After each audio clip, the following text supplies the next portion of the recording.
let's take a peek into species extinctions. Take a case study, for example, honeybees. What kind of ecosystem service do you think they provide? They provide pollination of many plant species. There has been a concern in recent years about colony collapse disorder, CDD.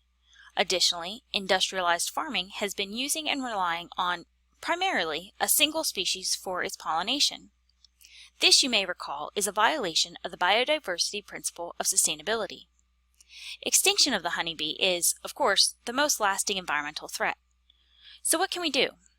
We can implement behavior changes and provide a diversification of pollinators.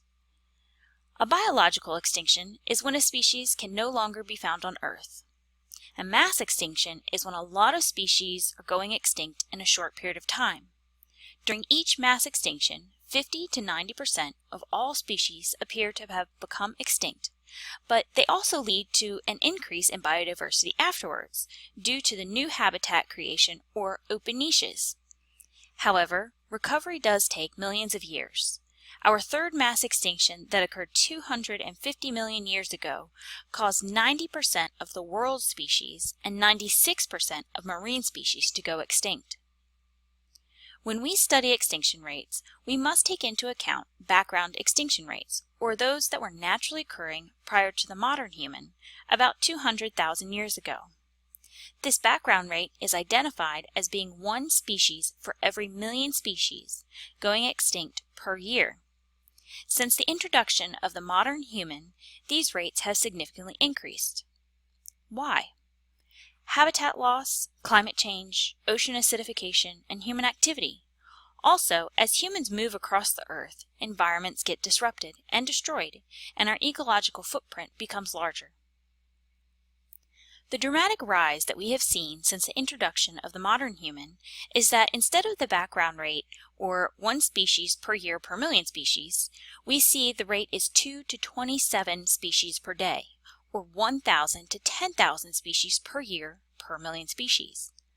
In the next 100 years, that rate is projected to increase 10,000 times its current rate.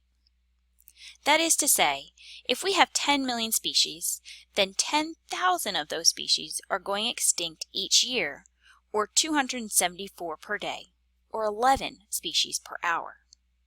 Already, we have seen a decline in large mammals, and the prediction is that in the next 100 years or so, most large animals will only exist in zoos. What do these extinction rates indicate? 25 to 50% of all known species, currently 2 million, and millions of the unidentified species will be extinct by the end of this century.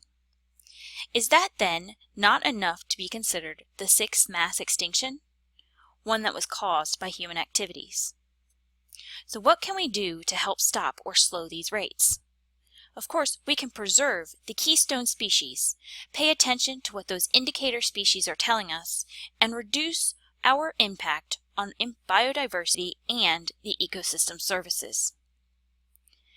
Many scientists feel that even these high rates of extinctions are actually too low and will even be sharper over the next 50 to 100 years because of the rapid growth of human populations and the per capita use of resources that are soaring past our carrying capacity.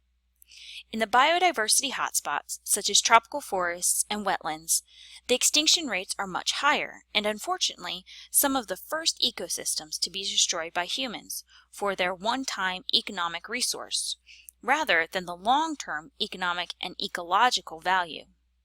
Additionally, by decreasing the number of species, we create a speciation crisis, where the potential for evolution decreases significantly.